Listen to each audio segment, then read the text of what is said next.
MK, நான் உனக்கு கொடுத்த 1 வீக் டைம் இன்னையோட முடியுது. What have you decided? Choice number 1 or 2? சொல்லு எம்கே, என்ன முடிவு பண்ணியிருக்க? முடிவு பண்ணிட்டேன், பட் எனக்கு இன்னும் ஒரு நாள் டைம் வேணும். எதுக்கு? இந்த ஒரு நாளில் நீ ஏதாவது பிளான் பண்ண போறியா? அப்படி நீ ஏதாவது எனக்கு எதிராக செய்யணும்னு பிளான் பண்ணேன்னு வை, அது நடக்கவே நடக்காதுங்கிறதை ஞாபகத்தில் வச்சுக்கோ. எனக்கு இப்போ வெளியில் கொஞ்சம் வேலை இருக்குது, அதையெல்லாம் முடிச்சுட்டு நாளைக்கு காலையில் வந்து உங்ககிட்ட சொல்லட்டுமா? எம்கே, நீ ஏதோ பிளான் பண்ணுற. என்னை மீறி நீ எதுவும் செய்ய முடியாது, செய்யவும் விட மாட்டேன், அதை நல்ல ஞாபகம் வச்சுக்கோ. நான் இப்போ ஆஃபீஸ் கிளம்புறேன். எம்கே, எனக்கு ஏதாவது ஒரு பதில் சொல்லிட்டு போ. ப்ளீஸ், நாளைக்கு காலையில் வரைக்கும் எனக்கு டைம் கொடு. சரி, காலையில் வரைக்கும் டைம் தரேன். ஆனால் எனக்கு எதிராக ஏதாவது பண்ணணும்னு நீ நினைச்சா கூட உன்னை தெருவுக்கு இழுத்துருவேன் எம்கே. என்ன நினைச்சுக்கிட்டு இருக்கான் மனசுல? இவன் ஏதாவது பிளான் வச்சிருப்பானோ? இவ்வளோ நாள் கேர்ஃபுல்லாக இருந்தாச்சு, இன்னும் ஒரு நாள் ரொம்ப கேர்ஃபுல்லாக இருக்கணும் இவங்கிட்ட. நாளைக்கு காலையில் ஏதாவது எடக்கு மடக்கு பண்ணான்னா உடனே ப்ரெஸ்க்கு நியூஸ் கொடுத்துட வேண்டியதான். பார்த்துடலாம் எம்கேவா இல்லை இந்த வினிதாவான்னு. என்னதே, நானும் பார்த்துட்டே இருக்கேன், ரொம்ப நேரமாக ஏதோ யோசனையிலே இருக்கீங்க. என் மகன் பெரியவன் பேசினதை பற்றி தான் யோசிச்சுட்டு இருக்கேன்டா. உங்கள் பிள்ளை தானே, தெரியாமல் பேசிட்டாருன்னு மன்னிச்சு விட்டுருங்க. அவன் தெரியாம எல்லாம் பேசலை, நல்லா தெரிஞ்சு என்ன பண்ணணும்னு புரிஞ்சு தான் பண்ணிக்கிட்டு இருக்கான், பேசிக்கிட்டு இருக்கான். எனக்கு தெரியாமல் அந்த எஸ்டேட்டை விலைக்கு வாங்கினதே அவன் பண்ண பெரிய தப்பு. இதில் அங்கே விளையிற தேயிலையெல்லாம் கவர்மெண்ட் ஃபேக்ட்ரிக்கு தான் அனுப்ப போகிறானா, என் ஃபேக்ட்ரிக்கு கொடுக்க மாட்டானா? ஓ, இவ்வளவு நாளாக வேதாச்சலம் அவர் எஸ்டேட்டில் விளையிற தேயிலையை என் ஃபேக்ட்ரிக்கு தான் கொடுத்து ப்ராசஸ் பண்ணி வாங்கிக்கிட்டு இருந்தாரு. 5 ஏக்கர் நிலத்தில் விளையிற பயிர்னா கொஞ்சம் நஞ்சம் இல்லைடா. இதனால உங்களுக்கு ஏதோ லாஸ் வருமாத்தே? கண்டிப்பாக வரும், பெரிய அளவில் இல்லைனாலும் ஏதோ ஓரளவில் லாஸ் தான். அது மட்டும் இல்லாமல் இவன் இப்படி பண்ண ஆரம்பிச்சான்னா இனி அக்கம் பக்கத்தில் இருக்கிற மற்ற எஸ்டேட்காரங்களும் அதே மாதிரி கவர்மெண்ட் ஃபேக்ட்ரிக்கு கொடுத்து வாங்க ஆரம்பிச்சிருவாங்க. ஓ, உங்ககிட்ட விட கவர்மெண்ட் ஃபேக்ட்ரியில் என்ன ப்ராசஸ் பண்ணுறதுக்கு விலை கம்மியா? ஆமாம், சார்ஜஸ் கொஞ்சம் கம்மி தான். இதை இப்படியே விடக்கூடாதுடா, அப்புறம் ஆளாளுக்கு தனி கொடி தூக்க ஆரம்பிச்சிருவாங்க. நான் என்னோட எஸ்டேட்டை மட்டும் இல்லாமல் இங்கே ஊட்டியில் இருக்கிற மற்ற எஸ்டேட் எல்லாத்தையும் நம்பி தான் அந்த ஃபேக்ட்ரியை ஆரம்பிச்சு வச்சேன். பெங்களூர் எஸ்டேட்டில் இருக்கிற தேயிலை கூட இங்கே தான் வரும். எல்லாத்தையும் சேர்த்தா தான் எமரால்டு டீ. ஓ, இப்போ இவன் பண்ணுறதை பார்த்தா இவன் தனி பிராண்ட் ஒன்று ஆரம்பிச்சிருவான் போல தெரியுது. உங்களுக்கு போட்டியா வாத்தே? அப்படித்தான் பண்ண போறான்னு நினைக்கிறேன்டா. இப்போ அவனை மாதிரியே வேற ஏதாவது சின்ன எஸ்டேட் வச்சிருக்கிறவங்க கிட்டையும் அந்த தேயிலையை வாங்கி கவர்மெண்ட் ஃபேக்டரிக்கு கொடுத்து வாங்கி இவன் தனியாக ஒரு பிராண்டை கிரியேட் பண்ணாலும் பண்ணிடுவான். பண்ணாலும் பண்ணுவாருத்தே, ஏன்னா அவர் அந்த படிப்பு தானே படிச்சிருக்காரு. அவனை அந்த படிப்பு படிக்க வச்சதே நான் தானே. எனக்கு சாதகமாக வேலை பார்க்கறதுக்கு தான் அவனை அந்த படிப்பு படிக்க வச்சேன். இப்போ என்னடான்னா அதுவே எனக்கு பாதகமாக முடிகிறாப்புல இருக்கு. அது மட்டும் இல்லாமல் இப்போ என்னோட எஸ்டேட்டையும் பார்த்துக்கிறதுக்கு ஆள் இல்லாமல் போச்சு. ஏன்தே, அவரால் தான் பார்த்துக்க முடியுமா, உங்களால் முடியாதா? என்னால் இப்பெல்லாம் அப்படி பார்த்துக்கிட முடியலைன்னு தானடா பெங்களூர்ல இருந்து அவனை வர வச்சேன். இப்போ புதுசாக காஃபி வேற போட்டிருக்கோம், அதை பற்றி எனக்கு ஒன்றுமே தெரியாது. என் மகனை நம்பித்தானே நான் போட்டேன். இந்த பக்கத்து எஸ்டேட்டில் வேதாச்சலம் விவரம் தெரியாமல் காஃபியை போட்டு விளைச்சல் சரியாவே இல்லைன்னு புலம்பிக்கிட்டே இருந்தார். இப்போ அவர் எஸ்டேட்டை இவன் வாங்கியிருக்கானா, இன்னும் அது டாப்பில் போயிடும். அதுக்கு என்ன செய்யணுமோ செஞ்சு அந்த பயிரை நல்லா விளைய வச்சிருவான். இங்கே அம்போன்னு விட்டுட்டு போயிட்டான், நான் என்ன பண்ணுவேன் இப்போ? அது மட்டும் இல்லாமல் dealers meeting, tea board, coffee board எல்லாத்துக்கும் முன்னாடி நான் தான் போயிட்டு வந்துக்கிட்டு இருந்தேன். இப்போ எல்லாத்தையும் அவன் தான் பார்த்துக்கிட்டு இருந்தான். அவன் தலையெடுக்க ஆரம்பிச்சதுலேருந்து எல்லாத்தையும் அவன் பொறுப்பில் கொடுத்துட்டேன். இப்போ எல்லாத்தையும் மறுபடியும் நான் தான் பார்க்கணும். இந்த வயசில் என்னால் அங்கிட்ட அலைய முடியுமாடா? அப்புறம் எதுக்குத்தே அவரை வெளியே போக சொன்னீங்க? அப்படி சொன்னால் அந்த பொண்ணை மறந்துடுவான்னு நினச்சி சொன்னேன். அதையே வேத வாக்கா எடுத்துக்கிட்டு வெளியே போவான்னு எனக்கு என்னடா தெரியும்? சரிங்க தே, இப்போ என்ன பண்ண போகிறீங்க? நான் ஒரு முடிவு எடுத்திருக்கேன்டா. என்னத்தே? ஆனால் அதுக்கு உன்னோட ஒத்துழைப்பு எனக்கு தேவை. என்னத்தை செய்யணும்? உங்களுக்காக நான் எது வேணாலும் செய்யறதுக்கு தயாரா இருக்கேன்னு உங்களுக்கு தெரியாதா? இப்போ இங்கே வந்ததுலேருந்து நீ பண்ண ஹெல்ப்பை பார்த்ததும் தாண்டா எனக்கு அந்த நம்பிக்கையே வந்திருக்கு. அதான் உங்ககிட்ட கேட்கலான் இருக்கேன். என்னத்தை, எது வேணாலும் சொல்லுங்க. இந்த எஸ்டேட் மேனேஜ்மெண்ட் பொறுப்பை நீ எடுத்து பார்க்குறியாடா? அத்தை, நானா? நீதான். அத்தை, உங்கள் மகன் இருந்த இடத்துல என்னால் எப்படித்தே இருந்து பொறுப்பாக எல்லாத்தையும் பார்த்துக்கிட முடியும்? ஏண்டா, நீயும் தனியாக பிஸ்னஸ் பண்ணுறவ தானே, அதுவும் ஃபாரின்ல. அது நான் பார்ட்னர் வச்சு பண்ணுறேன். ஆனால் இங்கே அதுவும் அத்தா இருந்த இடத்துல அவன் தான் இப்போ இல்லையே. இருந்தாலும் அவருக்கு போட்டியா நான் ஒன்று பண்ண மாதிரி ஆயிடாதா? எனக்கு போட்டியா அவன் ஒன்று பண்ணிட்டு இருக்கான், அப்போ அவனுக்கு போட்டியா நான் ஒன்று பண்ணக்கூடாதா? ஒன்றை இறக்கக்கூடாதா இந்த தொழிலில்? உன்னால் அத்தைக்கு சப்போர்ட்டாக இருக்க முடியுமா முடியாதாடா? இது என்னத்தை கேள்வி? முடியும். ஆனால் இதனால உங்களுக்கும் அவருக்கும் பிரச்சனை எதுவும் வந்துடக்கூடாதுன்னு தான் பார்க்குறேன். இதுக்கு மேலே என்ன பிரச்சனை வரணும்? இதுக்குத்தான் தலையாக அடிச்சுக்கிட்டேன் தகுதி பார்த்து பழகணும்னு. அந்த பொண்ணோட சகவாசம் இப்போ அவனையும் எங்கே கொண்டு போய் நிறுத்தி இருக்குன்னு பாரு, என்னையும் எங்கே கொண்டு வந்து நிறுத்தி இருக்குன்னு பாரு. சரி விடுங்கத்தே, நடந்ததே நினைச்சு வருத்தப்பட்டு இருக்காதீங்க. இனி வருத்தப்படுறதுக்கு ஒன்றும் இல்லை. அவனுக்கே இவ்வளவு இருந்தா அவனை பெத்தவ எனக்கு எவ்வளவு இருக்கும்? ரூபா, நான் இன்னைக்கே லாயரை வர வச்சு இந்த எஸ்டேட்டோட மேனேஜ்மெண்ட் அத்தாரிட்டியை ஃபுல்லாக ஓ கைக்கு ஹேண்ட் ஓவர் பண்ணுறேன். அத்தை, நல்லா யோசிச்சுக்கோங்கத்தே. நேற்றுலேருந்து இதே யோசனை தான் எனக்கு. நல்லா யோசிச்சு தான் ஒரு முடிவு எடுத்திருக்கேன். வெறும் 5 ஏக்கர் எஸ்டேட்டு, அதுவும் கடன் வாங்கி வச்சிருக்கிற அவனுக்கே இவ்வளவு திமிரு இருந்தா சொந்தமாக இந்த ஊரையே பாதி கைக்குள்ளே வச்சிருக்கிற எனக்கு எவ்வளவு திமிரு இருக்கும். இத்தனைக்கும் அவங்கிட்ட வேலை பார்க்குற லேபர்ஸ் யாருக்கும் அவன் குவார்ட்டர்ஸ் வசதி கூட கொடுக்க முடியாது. அவங்ககிட்ட அது இல்லவும் இல்லை. இப்போதைக்கு அதை கொடுக்கறதுக்கு வாய்ப்பும் அவனுக்கு இல்லை. ஆனால் என்கிட்ட இருக்கிற லேபர்ஸ் எல்லாருக்கும் நான் குவார்ட்டர்ஸ் வசதி கொடுத்துருக்கேன். அங்கே இருக்கிற லேபர்ஸை என் பக்கம் இழுக்கிறதுக்கு எனக்கு ரொம்ப நேரம் ஆகாது. அப்புறம் வேலையாட்களுக்கு எங்கே போவான்? நான் இறங்கி அடிக்க ஆரம்பித்தா தாங்க மாட்டான். பெத்த மகன்னு சும்மா விடுறேன். பாத்திரலாம் நானா அவனான்னு. நான் இன்னைக்கே லாயரை வர வைக்கிறேன்டா, நீ ரெடியாரு. அத்தே, இதை எம்கே கிட்டையாவது நீங்கள் கொடுக்கலாம்ல? அவனுக்கு அவனோட பிஸ்னஸை பார்க்குறதுக்கே நேரம் பத்த மாட்டேங்குது. இப்போ தமிழ்நாட்டில் நம்பர் 1 பொசிஷனில் இருக்கிற அவன் ஆல் ஓவர் இந்தியாவிலையும் நம்பர் 1 ஆகணுங்கிறதுக்காக ரொம்ப ஹார்ட் ஒர்க் பண்ணிட்டு இருக்கான். அவனை கூட்டிகிட்டு வந்து இங்கே நுழைக்கிறது சரி வராதுடா. மேலும் அவன் அதை விரும்பவும் மாட்டான். அப்படியே இந்த பொறுப்பை நான் அவங்ககிட்ட கொடுத்தாலும் சென்னைக்கும் ஊட்டிக்கும் அவன் மாறி மாறி அலைஞ்சிக்கிட்டு இருக்கணும். இப்போ தான் கல்யாணம் ஆயிருக்கு வேற. தேவையில்லாத வேலைடா அவனுக்கு இது. அதனால தான் உன்கிட்ட கேட்குறேன். நீ உன்னால் முடியும்னா சொல்லு, இல்லைன்னா அண்ணங்கிட்ட சொல்லி வேற யாரையாவது பார்ப்போம். அண்ணனே வேற ஆள் அனுப்புறேன்னு தான் சொல்லியிருந்தாங்க. நீ பார்க்க முடியாதுன்னு சொல்லு, அண்ணங்கிட்ட நான் பேசுகிறேன். உங்ககிட்ட போய் நான் பார்க்க முடியாதுன்னு சொல்லுவேனாத்தே. சொன்னால் அப்பா முதல்ல என்னை சும்மா விடுவாரா? அப்போ நீ பார்க்குறியாடா? பார்க்குறேன் தே. சரிடா, ரொம்ப சந்தோஷம். எனக்கு உங்கள் சந்தோஷம் தான் தே எனக்கு முக்கியம். இந்த அக்கறை நான் பெத்த பிள்ளைக்கு இல்லாமல் போச்சு பார்த்தியா? சரியா போயிடும் தே, வருத்தப்படாதீங்க. சரிடா, சரி சரி, ஆக வேண்டிய வேலையை பார்ப்போமா? ம்.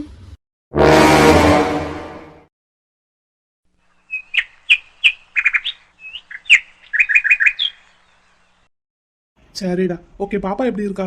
பாப்பா கிட்ட இப்ப நல்ல இம்ப்ரூவ்மெண்ட் தெரியுதுடா மாப்ள. செல்ஸ் எல்லாம் வேகமா வளர்ந்துகிட்டு வருதுன்னு டாக்டர் சொல்லியிருக்காரு. சரி சரி, வெரி குட். அப்புறம் உன் மாமனார் எப்படி இருக்காரு? அவருக்கு என்ன, சூப்பரா இருக்காரு. சரிடா. அப்புறம் உன் வைஃப் எப்படி இருக்காங்க? இருக்கா. எது? நல்லா இருக்கா மாப்ள, நல்லா இருக்கா. ம், சரி. தம்பியை போய் பாத்தியா? கல்யாணத்துக்கு அப்புறம் போகவே இல்லடா மாப்ள. தினமும் ஹாஸ்பிட்டலுக்கும் வீட்டுக்குமா அலைஞ்சுக்கிட்டு இருந்ததுல ஆஃபீஸ் வேலையை கொஞ்சம் பார்க்க முடியல. இப்போ பாப்பா வீட்டுக்கு வந்ததும் ஆஃபீஸ் வேலையை கொஞ்சம் என் கேர் எடுத்து பார்த்துட்டு இருக்கேன். அதுல கொஞ்சம் பிஸி ஆயிட்டேன்டா மாப்ள. இந்த வீக்கெண்ட் சண்டே போயிட்டு வரேன்னு. அப்பப்போ போய் பார்த்துக்கோடா. முன்னாடி மாதிரி இல்லை இப்போ. அவன் உன் மாப்பிள்ளை ஆயிட்டா, நீ அவனுக்கு மச்சான் ஆயிட்ட. ஆமா ஆமா. கல்யாணத்துல நல்லா பேசினேன் அவன்கிட்ட. அதெல்லாம் நல்லா பேசினான். அப்புறம் என்ன, அப்படியே கொஞ்சம் ரிலேஷன்ஷிப்பை இம்ப்ரூவ் பண்ணு. சரிடா மாப்ள. நீ ஒரு தடவை போயிட்டு வா. அரசியை ஒரு தடவை போய் பார்த்துட்டு வர சொல்லு. முடிஞ்சா 2 பேரும் சேர்ந்து ஒரு தடவை போயிட்டு வாங்க, பாப்பா தூங்குற நேரமா பார்த்து. சரி சரி. நீ பேசுனியா அவனுக்கு? பேசுனேன். ஆனா சரியா பேச மாட்டேங்கிறான்டா. நான் கல்யாணத்துக்கு வரலங்கிற கோவத்துல இருக்கானோ என்னமோ. அவன் தானடா உங்ககிட்ட சண்டை போட்டுக்கிட்டு நீ கல்யாணத்துக்கு வர தேவையே இல்லைன்னு முறுக்கிக்கிட்டு போனான். அதெல்லாம் இருக்கிறதாண்டா. ஆனாலும் நான் வரணும்னு எதிர்பார்த்து இருந்திருப்பான்ல. ஆமா, எதிர்பார்க்கத்தான் செஞ்சான். அப்புறம் சொல்ற, உங்ககிட்ட கேட்டானா? கேட்டான். வாசலையே பார்த்துக்கிட்டு இருந்தான். நான் வரலனாலாவது என் பேச்சுக்கு கொஞ்சம் மதிப்பு கொடுத்து கொஞ்சம் யோசிச்சு கல்யாணத்தை நிப்பாட்டிடுவான்னு நினைச்சேன்டா. அவங்க 2 பேரும் நல்லா தாண்டா இருக்காங்க. நீ வேற. நம்ம தான் தேவையில்லாம என்னத்தையோ நினைச்சுக்கிட்டு பயந்துட்டு இருக்கோம். அவங்க 2 பேரும் ஹாப்பியா தான் இருக்காங்க. அதான் கேட்கறேன், போய் பார்த்தியா? கல்யாணத்தன்னைக்கு நைட்டு வரைக்கும் அவங்க கூட தாண்டா இருந்தேன். என் தங்கச்சி அவங்ககிட்ட நல்லா பேசிட்டு இருந்தா. இவனும் அவங்ககிட்ட நல்லா தான் பேசிட்டு இருந்தான். அதை வச்சுதான் சொல்றேன். சரி, ஓகே. நல்லா இருந்தா சரிதான். நீ தேவையில்லாம என்னத்தையாவது நினைச்சு பயந்துகிட்டு இருக்காத. சரி. ஆமா, நீ என்ன ஊட்டிக்கு போனதுல இருந்து அடிக்கடி போன் பண்ணவே இல்லை. நான் பண்ணாலும் அப்புறமா பேசுறேன்டான்னு சொல்லிட்டே இருக்க. இங்க நான் ஒரு எஸ்டேட் விலைக்கு வாங்கியிருக்கேன்டா. அடபடவா, சொல்லவே இல்லை. எல்லா ப்ராசஸும் முடிச்சதுக்கு அப்புறம் சொல்லலான் இருந்தேன். முடிச்சதுக்கு அப்புறம் அடுத்த வேலை வந்துருச்சு. அப்படியே ஓடிட்டு இருக்கேன். அப்படியா? அம்மாவுக்கு தெரியுமா? தெரியும். அதனால தானே உடனே சென்னையில இருந்து கிளம்பி இங்க வந்தாங்க. அப்படியா? அத்தா இப்ப அங்கதான் இருக்காங்களா? இவன் ஒருத்தன் அது கூட தெரியாம இருக்க. நான் அந்த பக்கமே போகலப்பா. இங்க ஆபீஸ பாக்குறதுக்கும் பாப்பாவை பாக்குறதுக்குமே நேரம் சரியா இருக்கு. சரி, ஓகே. சரி, பாத்துக்கோ. சரி, வச்சிடுறேன். சரிடா, நான் ஃப்ரீயா இருக்கும்போது கால் பண்றேன்னு. ஓகே. இந்த சண்டே மறக்காம தம்பி வீட்டுக்கு போயிட்டு வா. போயிட்டு நான் பேசிட்டு உனக்கு கால் பண்றேன்னு. சரி, ஓகே, பை. பை. இந்த ராஸ்கல் அங்க என்ன வேலை பார்த்து வச்சிருக்கான்னு தெரியல. அரசிக்கு ஒரு ஃபோன் போட்டு பேசினாதான் சரியா வரும்னு நினைக்கிறேன்.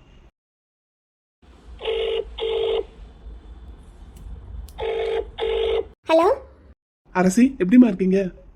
நல்லா இருக்கேன் சார். பாப்பா, அப்பா எல்லாரும் நல்லா இருக்காங்களா? பாப்பா நல்லா இருக்கா சார். அவளுக்கு நல்ல இம்ப்ரூவ்மெண்ட் இருக்கு. அப்பாவும் நல்லா இருக்காரு. நல்லா ஜாலியா இருக்காரு இப்போ. சரிங்கம்மா, ரொம்ப சந்தோஷம். அப்புறம் வேந்தன் எப்படி இருக்கான்? அவரும் நல்லா இருக்காரு சார். ஏம்மா, உங்க 2 பேருக்குள்ள ஏதாவது பிரச்சனையா என்ன? இல்லையே. ஏன் சார் அப்படி கேக்குறீங்க? இல்ல, அவங்கிட்ட இப்பதான் பேசினேன். ஏனோ தானோன்னு பதில் சொன்னா. உங்களை பத்தி கேட்டதும் அதான் கேக்குறேன். ஏன் சார், அவர்கிட்ட பேசிட்டு தான் எனக்கு கால் பண்ணியிருக்கீங்க. அப்புறம் வேந்தன் நல்லா இருக்காரான்னு என்கிட்டே கேக்குறீங்க. சும்மா போட்டு வாங்கலான்னு பார்த்தேன். சரியான ஆளு தான் சார் நீங்க. சரிம்மா, என்ன பிரச்சனை உங்க 2 பேருக்குள்ள? பிரச்சனைன்னு பார்த்தா மேலோட்டமா பார்த்தா பெருசா ஒன்றும் இல்லைன்னு தான் தெரியும். சரி. ஆனா அவர் என்கிட்ட கொஞ்சம் ரெஸ்பெக்ட் இல்லாம பேசிட்டாரு சார். என்னம்மா பேசிட்டான்? அது சொல்ல முடியாது சார். ஓ சரிம்மா சரிம்மா. ஆனால் அவர் பேசுனது அவருக்கு தப்புன்னே புரியலை சார். புரியாமலே என்கிட்ட சும்மா வார்த்தைக்கு சாரி சாரின்னு கேட்குறாரு. எப்படி சார் மன்னிக்க முடியும்? அதான் நீங்கள் பேசுனது தப்புன்னு புரிஞ்சு சாரி கேட்குற வரைக்கும் என்கிட்ட பேசாதீங்கன்னு சொல்லிட்டேன். அரசி, சொல்லுங்கள் சார். நான் ஒன்று சொல்கிறேன். சொல்லுங்கள் சார். அவன் தெரியாமலாம் அப்படி பேசியிருக்க மாட்டான். அப்படின்னு தெரிஞ்சு தான் பேசியிருக்காருன்னு சொல்கிறீங்களா சார்? ம், தெரிஞ்சு தான் பேசியிருப்பான். அப்படின்னு அது தப்பு தானே சார்? தப்புன்னு தெரிஞ்சே தான் பேசியிருப்பான். அப்படின்னு அது இன்னும் பெரிய தப்பு தானே சார்? இல்லைம்மா, நீங்கள் ஒரு விஷயத்தை புரிஞ்சுக்கணும். என்னது? அவனோட முதல் கல்யாணத்தில் அவனோட எக்ஸ் ஒய்ஃபால் அவன் ரொம்ப காயப்பட்டிருக்கான். அதுக்கு அதுக்கு நான் என்ன சார் பண்ண முடியும்? இருங்க அரசி, கொஞ்சம் பொறுமையாக கேளுங்க. சரிங்க சார், சொல்லுங்க. அவனோட எக்ஸ் ஒய்ஃபை ரொம்ப லவ் பண்ணான். ஆனால் அந்த பொண்ணு தேவையில்லாத வேலையெல்லாம் பார்த்து அவனை ஏமாத்திட்டாங்க. ம். அது மட்டும் இல்லாமல் அவனுக்கு டிவோர்ஸ் கிடைக்கிற வரைக்கும் அவன் ரொம்ப டார்ச்சர் அனுபவிச்சான் அந்த பொண்ணுக்கிட்ட. ம். அப்புறம் ஒரு வழியா டிவோர்ஸ் ஆகி அவனோட சொத்துல பாதியை கொடுத்து அது முடிஞ்சு போன கதை. அப்படி முடிஞ்சு போச்சுன்னு நினைச்சிட்டு இருக்கிறதுக்குள்ள பாப்பாவுக்கு இப்படி ஒரு டிசீஸ். ம். அதுல அவன் ரொம்ப உடைஞ்சு போயிட்டான். இனிமேல் உயிரோட இருந்து என்ன பிரயோஜனம்னு நினைக்கிற அளவுக்கு போயிட்டான். ம். அப்படி நினைச்சவனோட வாழ்க்கையை தான் நீங்க நல்லபடியா மாத்தி கொடுத்துருக்கீங்க அரசி. அது அவருக்கு புரியலையே சார். அரசி, அது புரியாமலா அன்னைக்கு நீங்க 2 பேரும் கல்யாணம் பண்ணி என் தம்பி வீட்டுக்கு வந்து நின்னப்போ அவங்க அப்பா கிட்ட உங்களையும் உங்க அப்பாவையும் சப்போர்ட் பண்ணி அவ்வளவு பேசினான். அதுக்கப்புறம் அவங்க அப்பா உங்க வீட்டுக்கு வந்திருந்தப்ப கூட உங்களையும் உங்க அப்பாவையும் விட்டு கொடுக்காம தானே பேசினான். பேச தெரியாதவன், மரியாதை தெரியாதவன் பேசுற பேச்சா அது? அப்ப இப்ப மட்டும் ஏன் சார் அப்படி என்கிட்ட பேசணும்? அவனுக்கு உங்களை கொஞ்சம் கொஞ்சமா பிடிக்க ஆரம்பிச்சிருக்கலாம். அது அவனுக்கே பிடிக்காம இருந்திருக்கலாம். அதனால இப்படி ஏதாவது பேசி உங்களை காயப்படுத்தி உங்களை தள்ளி வைக்க நினைச்சிருந்திருக்கலாம். ஏன்னா இப்போ உங்களுக்கு அவனோட தேவையும் அவனுக்கு உங்களோட தேவையும் முடிஞ்சு போச்சுல்ல. உங்க அப்பாவும் கியூர் ஆயிட்டாரு, பாப்பாவும் கியூர் ஆகிக்கிட்டே வர்றான்னு சொல்றீங்க. மேபி அவன் அதனால கூட அப்படிலாம் பேசி இருந்திருக்கலாம். என்ன சார் என்னென்னமோ சொல்றீங்க? இல்ல அரசி, நீங்க கொஞ்சம் யோசிச்சு பாருங்க. வாழ்க்கையில ரொம்ப அடிபட்டவன், காயப்பட்டவன் தனக்கு ஹெல்ப் பண்ணவங்களை போய் காயப்படுத்தணும்னு நினைப்பானா? அப்படி நினைக்கிறான்னா அதுக்கு கூட ஏதாவது ஒரு காரணம் இருக்கலாம்ல. அப்படி யோசிச்சு பாருங்களேன். ம். சரிங்க சார், சரி, நான் அப்போ என்னன்னு பார்த்து பேசுகிறேன். சரி, கொஞ்சம் புரிஞ்சுக்க ட்ரை பண்ணுங்க, சரிங்களா? சரிங்க சார். சரி, பாப்பாவை நல்லா பார்த்துக்கோங்க. நீங்களும் பார்த்து கேர்ஃபுல்லாக இருங்க, சரிங்களா? சரிங்க சார், அப்போ வச்சிடவா? சரிம்மா, பார்த்து இருங்க. ம். சரிங்க சார், தேங்க்யூ. இட்ஸ் மை ப்ளஷர்மா. Thank you sir, thank you. ம். இந்த ராஸ்கல் இவனை.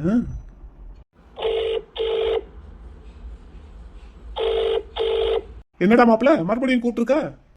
என்னடா பேசுனேன் அரசிக்கிட்ட? நான் என்ன பேசுனேன்?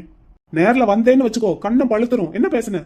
நீயுமாவா? அப்ப ஏற்கனவே வாங்கிட்டியா? ஆமா வாங்கிட்டேன். வாங்கு. ஒரு கண்ணமா 2 கண்ணத்துலயுமா? உனக்கு ரொம்ப தான் ஆசை, ஒரு கண்ணம் தான். அப்படி என்ன பேசுன அரை வாங்குற அளவுக்கு? அதெல்லாம் உங்ககிட்ட சொல்ல முடியாது. ஓஹோ, என்கிட்ட சொல்ல முடியாது. ஆனா ஒரு பொண்ணுகிட்ட, அதுவும் உன் பொண்டாட்டிக்கிட்ட பேசியிருக்க. அது பேசுனேன். இப்ப என்ன? அப்படி என்னத்தடா பேசி தொலைச்ச? இங்க பாரு மாப்ள, இந்த டாக்டர் என்ன தெரியுமா சொன்னாரு? நாங்க பாப்பாவை டிஸ்சார்ஜ் பண்ணி கூட்டிட்டு வரும்போது என்ன சொன்னாரு? பாப்பாவுக்கு இப்ப கியூர் ஆயிடுச்சு. ஒருவேளை ஃபியூச்சர்ல இதே நோய் திரும்ப வந்தா அப்பவும் மறுபடியும் இதே மாதிரி வேலையெல்லாம் நம்ம பார்த்துட்டு இருக்க முடியாது. அதனால சீக்கிரமா நீங்க ஒரு பிள்ளைய பெத்துக்கோங்கன்னு சொல்லிட்டாரு. இத பத்தி தான் நாங்க ஏற்கனவே பேசியிருந்தோம்லடா, உங்ககிட்ட கூட சொல்லியிருந்தேன்ல. அது அப்ப நடக்காதுன்னு நினைச்சேன். அப்படிலாம் ஒரு பொண்ணு கிடைக்காது, அப்படியே கிடைச்சாலும் அதுக்கெல்லாம் சம்மதிக்க மாட்டாங்கன்னு நினைச்சேன். ஆமா நினைச்சேன், காயப்போட்டேன் எனக்கிட்டு. சரி, அப்புறம் என்ன பேசி வச்ச? இவ பாட்டுக்கு டாக்டர் சொன்னதை காட்டு மனசுல ஆசையை வளர்த்துக்கிட்டான்னா? ஆமா, இவர் பெரிய மன்மத மகா பிரபு. இவரை மனசுல நினைச்சுக்கிட்டு ஆசையை வளர்க்குறாங்க. ஏன் நான் மன்மதம் இல்லையா என்ன?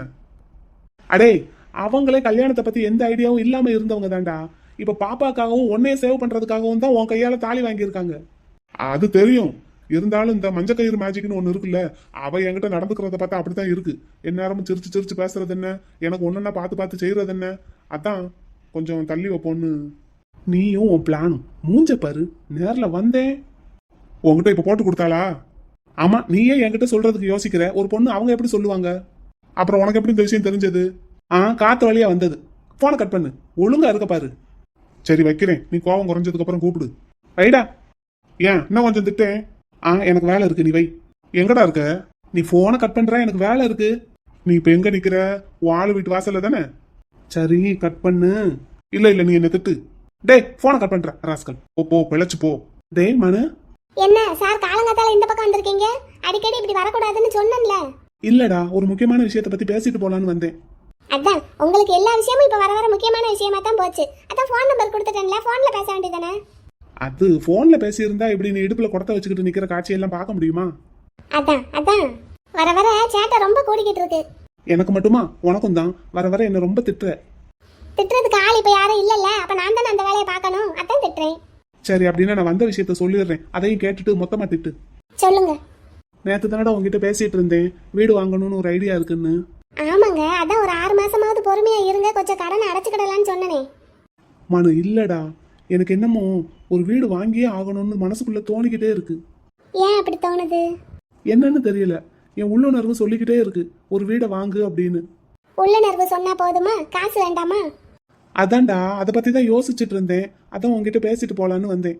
அப்படியே வந்துகிட்டு இருக்கும்போது வர்ற வழியில இங்க குன்னூர்ல ஒரு வீடு சேல்னு போட்டிருக்கு, அதையும் பார்த்தேன். சேல்னு போட்டிருக்கோம், வீடு இருக்கும், காசு வேணும்லங்க. என்கிட்ட ஒரு கார் சும்மா தானடா இருக்கு, அதுவும் காஸ்ட்லி கார். சரி, அதுக்கு? அந்த கார் எனக்கு இப்போ தேவையில்லை, பேசாம அந்த காரை வித்துட்டு அந்த காசுல வீடை வாங்கிடலான்னு பாக்குறேன். என்னங்க என்னடா?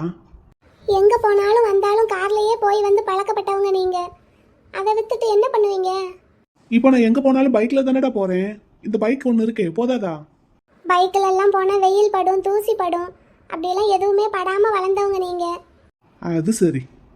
கொஞ்சம் பொறுமையா இருங்க. இப்ப வேதாச்சலம் ஐயா பங்களால தானே இருக்கீங்க நீங்க. அது எனக்கு ஒரு மாதிரியா இருக்குடா, அது ஏதோ யார் தயவுலையோ இருக்கிற மாதிரி இருக்கு.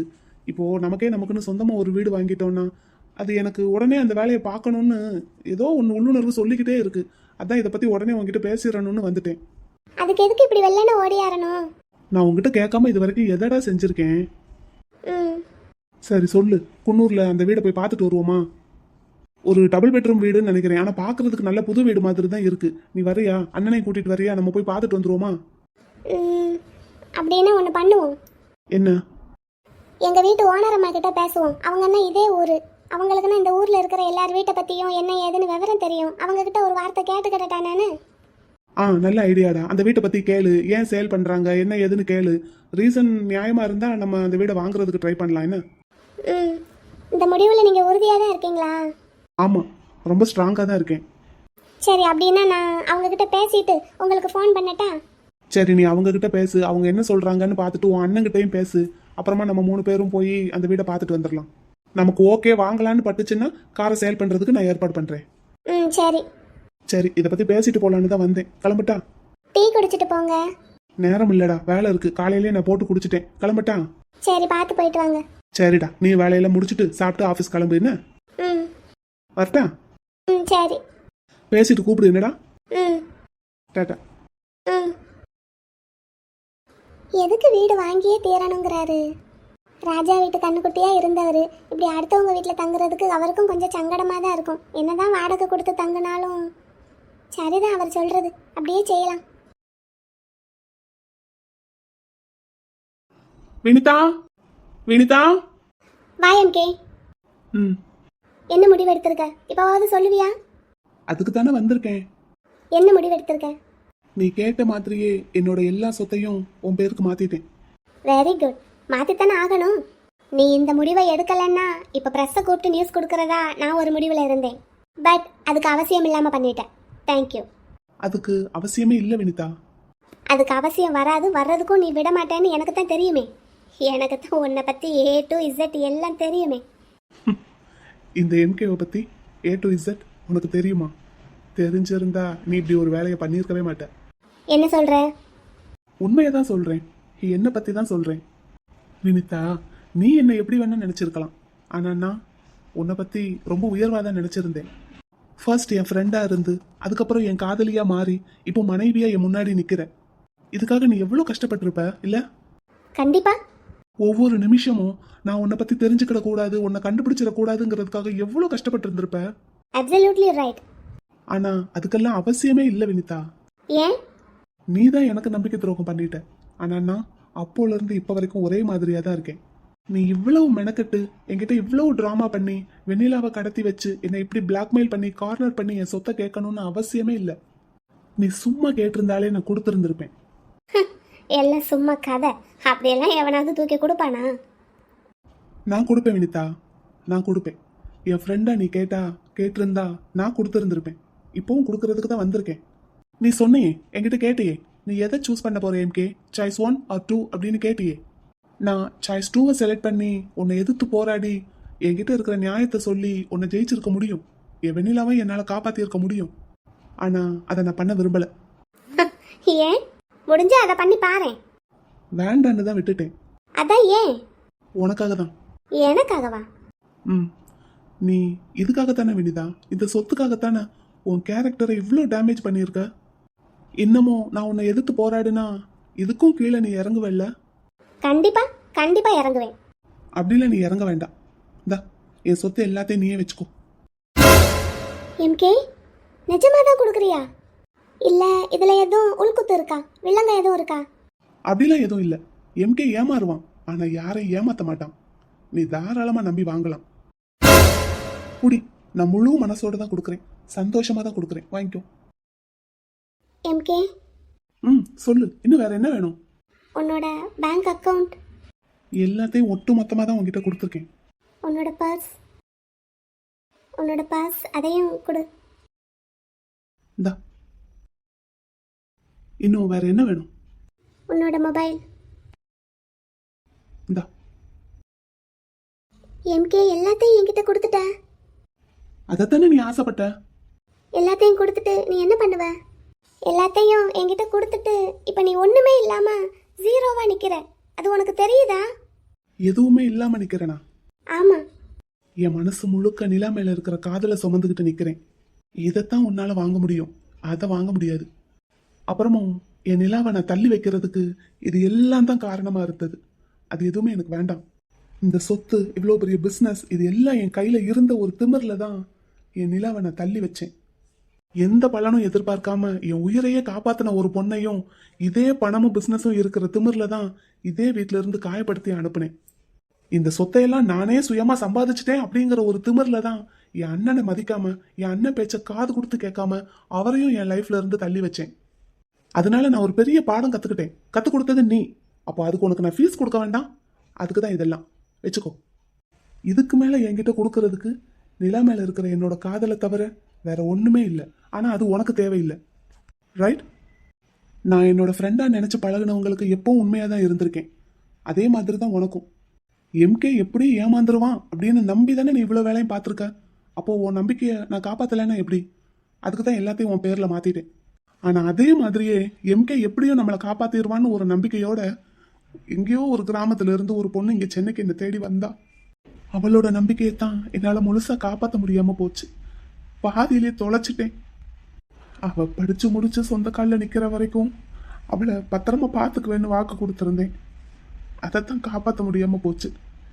எங்க இருக்கா சொல்லு. இனிமேலாவது அவ எங்க இருக்கான்னு சொல்லுவியா இல்ல எப்படி? நானே கூட்டிட்டு போறேன். நோ, தேவையில்லை. நீ இடத்த மட்டும் சொல்லு. இந்தா, இங்கதான் இருக்கா. இனிமேலாவது நம்பலாமா? ம். தேங்க்யூ.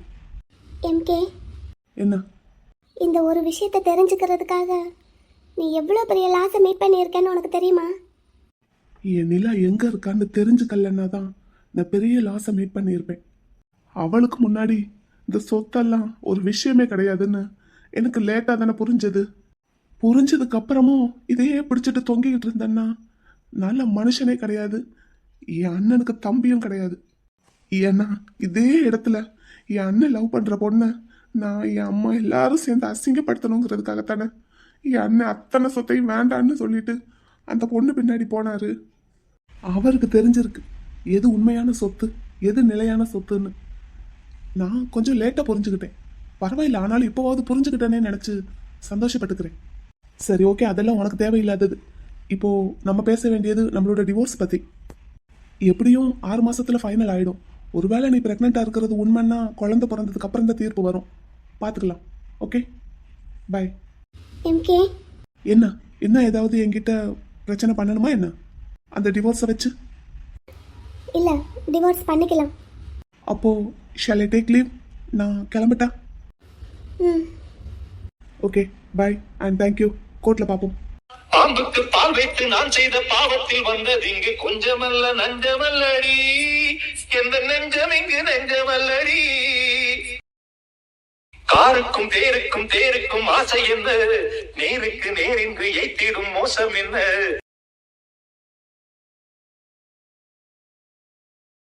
இந்நேரத்துக்கு என்ன எதுக்கடா வர சொன்னேன்? ஒரு இடத்துல என்ன ட்ராப் பண்ணணுமா? உன் கார் என்னாச்சு? இப்போ என்ன எதுவும் கேட்காத, கொண்டு போய் விடுவியா மாட்டியா? போலாண்டா, நம்ம மட்டுமா போறோம்? உன் ஒய்ஃப் வினிதா வரல? என்னடா சிரிக்கிற? நம்பி நம்பி வெம்பி வெம்பி ஒன்றுமில்லை என்ற பின்பு உறவு கிடக்கு போடி, இந்த உண்மையை கண்டவன் ஞானி. என்னடா சிரிக்கிற? காரை ஸ்டார்ட் பண்ணு, கிளம்பலாம். சரி வா.